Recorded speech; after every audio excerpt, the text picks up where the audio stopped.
کی مشکلات میں اضافہ کر دیا ہے۔ جہاں شیعہ، عیسائی اور ہندو برادری ہدف بنتی ہیں، وہاں ایک برادری ایسی بھی ہے جس کے خلاف نہ صرف تشدد کے واقعات روزمرہ کا معمول ہیں بلکہ ریاست کی جانب سے بھی امتیازی سلوک کیا جاتا ہے۔ تفصیلات کے ساتھ عنبر شمسی۔ اس لیپ ٹاپ کے ذریعے جنید کی جان بچ گئی۔ تقریباً 2.5 سال قبل جنید اور ان کے والد دکان بند کر کے گھر جا رہے تھے کہ 2 نامعلوم افراد نے کلاشنکوف سے ان پر فائرنگ کی۔ یہ وہ بیگ ہے جی۔ جنید کے والد کو 37 گولیاں لگیں اور وہ موقع پر ہلاک ہو گئے۔ مجھے جو ہے نا تو بڑی سیویئر قسم کی انجریز آئی تھی، جس میں کہ میرے جو انٹسٹائنل ٹریک ہے وہ بھی ڈیمیج ہوا اور میرا جو بلیڈر ہے وہ بھی ڈیمیج ہوا تھا اور میری نروز انجری بھی ہیں۔ اس کی وجہ سے ابھی بھی میں جو ہے تو یہ بریسز پہنے ہوئے ہوتا ہوں۔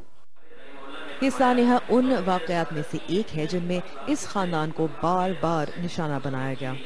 ان کا تعلق احمدی برادری سے ہے۔ لاکھوں کا کاروبار اور اپنا گھر کھو دینے کے بعد ان کے لیے پاکستان میں کچھ نہیں بچا۔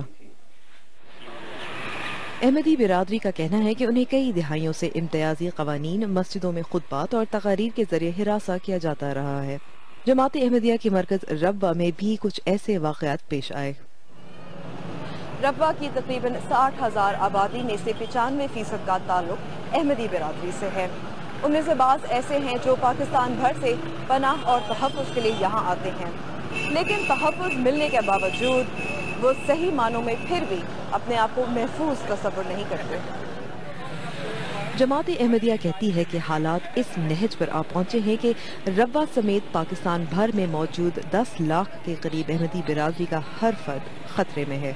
جب آپ ایک لسٹ بنائیں گے اور اس میں دیں گے کہ یہ نام ہیں، یہ ان کی کاروباری پلیسز ہیں، پوری لسٹ دی جائے اور یہ ان کے ایڈریسز ہیں اور ساتھ لکھا جائے کہ یہ واجب القتل ہیں اور اس کو پھر مشتہر کیا جائے، اس کو پھر پھیلایا جائے، تو ایک اشتعال پیدا ہوتا ہے۔ متحدہ تحریک ختم نبوت کے ایک رکن کا کہنا ہے کہ احمدی برادری کے خلاف ہونے والے واقعات کو روکنا اتنا آسان نہیں۔ وہ مسلمانوں کو مسلسل چیلنج کر رہے ہیں، لندن میں بھی، کینیڈا میں بھی۔ جب آپ ایک اکثریت کے موقف کو مسترد کریں گے اور باقاعدہ چیلنج کرتے چلے جائیں گے تو پھر پبلک کے جذبات کو تو مشکل ہو جائے گا کنٹرول کرنا۔ احمدی برادری کا کہنا ہے کہ 28 مئی 2010 میں لاہور کی عبادت گاہ پر خودکش حملے کے بعد سے ان کے خلاف استحصال کے واقعات میں اضافہ ہوا ہے۔ حملے میں 90 کے قریب افراد مارے گئے تھے۔ لاہور کے اس واقعے کے بعد خوف کے قدموں کی چاپ ہر پاکستانی احمدی کو اب بھی سنائی دیتی ہے۔ عنبر شمسی، BBC ربوہ۔ اس مسئلے پر بات کرنے کے لیے اس وقت میرے ساتھ اسٹوڈیو میں موجود ہیں برطانوی ہاؤس آف لارڈز کے رکن لارڈ طارق احمد۔ لارڈ احمد، پاکستان میں جو احمدی برادری کا مستقبل ہے وہ کوئی خاصا روشن نظر نہیں آتا، تو کیا امید کی کوئی کرن نہیں؟ دیکھیں، جو امید چھوڑ دے وہ ہر کچھ چھوڑ دیتا ہے، تو جہاں تک احمدی مسلمان کمیونٹی کا اپنا سوال ہے وہ امید تو اپنی ہمیشہ قائم رکھیں گے۔ باقی دعا کے بعد سیاستدان کی طرف وہ پھر ان کی ذمہ داری ہوتی ہے کہ وہ کیا تبدیلی لا سکتے ہیں، کیونکہ عین کے مطابق ہر حضرات جو بھی پاکستان میں اس کو حق ہے کہ وہ اپنا مذہبی لحاظ سے اس کو آزادی ہو، سیاسی لحاظ سے آزادی ہو۔ تو جہاں تک احمدی کمیونٹی ہے یا اور بھی جو کمیونٹی جن کے اوپر اکثر نشانہ بنایا جاتا ہے، ان کی یہی ہے گزارش کہ ہمیں جو حقوق ہیں وہ دیے جائیں۔ جی، آپ انسانی حقوق کے حوالے سے بھی پاکستان کافی جاتے رہتے ہیں، وہاں سیاستدانوں سے، حکمرانوں سے ملاقاتیں کرتے رہتے ہیں، تو آپ کا کیا خیال ہے جو وہاں سیاسی اسٹیبلشمنٹ ہے یا سیاسی سطح پر اس مسئلے کو کیا سنجیدگی سے لیا جاتا ہے؟ لیکن یہاں تک اس وقت اگر آپ صورتحال پاکستان کا اس وقت دیکھیں، کیا ہے مستقبل پاکستان کا اس وقت، سیاستدان جو ہیں کیا سوچ رہے ہیں؟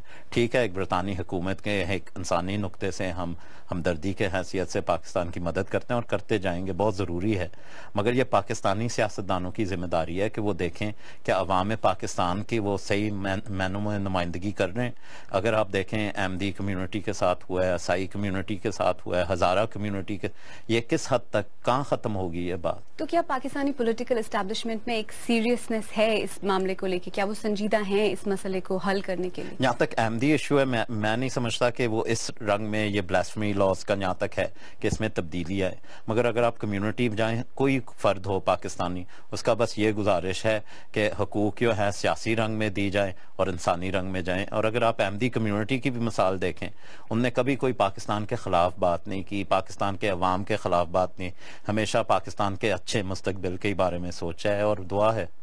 یہ بتائیے کہ جو بین الاقوامی برادری ہے وہ کیا کر سکتی ہے؟ کیا یہ پاکستان کا اندرونی مسئلہ ہے جس پہ کوئی بات نہیں کی جا سکتی، یا پھر آگہی کے ہی حوالے سے کچھ کر سکتی ہے بین الاقوامی برادری؟ بالکل کر سکتی ہے. اب آپ دیکھیں کہ اگر یہ دہشت گردی کی آپ مثال لیں، یہ جو اسلامی ایکسٹریمزم جس کو کہا جاتا ہے، یہ دنیا بھر میں دہشت گردی پھیل رہی ہے، اور اگر اس کو روکا نہیں جائے گا، اس کو جو بنیادی طور پہ یہاں اس کی جڑ ہے اس کو روکا نہیں جائے گا، پھر یہ چیز پھیلتی جائے گی.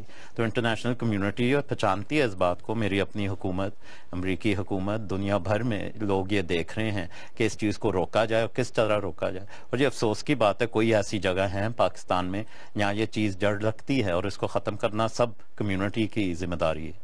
تو برطانوی حکومت کیا کچھ کر سکتی ہے ایڈ کے حوالے سے، یا پابندیاں لگانے کے حوالے سے پاکستانی حکومت کو کچھ کرنے پر مجبور کرے؟ کیا ایسا کچھ؟ صرف حکومتی مجبوری نہیں، جہاں تک ایڈ کا وہ ایک بالکل الگ ہے. میں سمجھتا ہوں بالکل مناسب چیز ہے. انسانی ایڈ کے لیے کوئی کنڈیشنز نہیں ہونی چاہیے.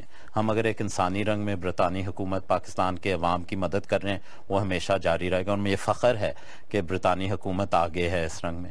جہاں تک باقی چیزیں ہیں، جہاں تک یہ دہشت گرد ہیں، یہ جو امپورٹڈ ایکسٹریمزم ہے، اس کے لیے یہاں رولز اور ریگولیشنز امیگریشن میں ایسے ہیں جو مسائل، اور ان کو ہم مسائل کو انشاءاللہ امید ہم رکھتے ہیں کہ حل کر سکیں گے. لارڈ طارق احمد، ہم سے بات کرنے کا بہت شکریہ. شکریہ. اس موضوع پر ہمارے ناظرین کیا کہتے ہیں؟ نوشین؟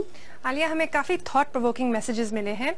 سید محمود حسین گردیزی کہتے ہیں ملتان سے کہ پاکستان میں ایک خاص مکتب فکر کے لوگوں نے احمدی برادری کے لوگوں کے خلاف اتنا مواد شائع کیا ہے کہ نہ ختم ہونے والی نفرت کا ایک طوفان کھڑا ہو گیا ہے. مذہبی انتہا پسندی ختم نہیں ہو سکتی. اور شاہ مراد گوادری کہتے ہیں جس ملک میں ان کی زندگیاں محفوظ نہیں تو ایک ہی راستہ بچتا ہے کہ وہ ملک چھوڑ کے چلے جائیں. جبکہ چراغ دین کہتے ہیں کہ جو ممالک ہندوؤں، عیسائیوں، یہودیوں کے ہیں، وہاں اگر مسلمانوں کو تکلیف ہے تو کیا وہ وہاں سے نکل جائیں. اور عمران خان کہتے ہیں اسلام کا مطلب تو امن ہے. حیرت ہے ان مسلمانوں پر جو قتل کی بات کرتے ہیں اور سمجھتے ہیں کہ اسلام کی خدمت کر رہے ہیں. آپ BBC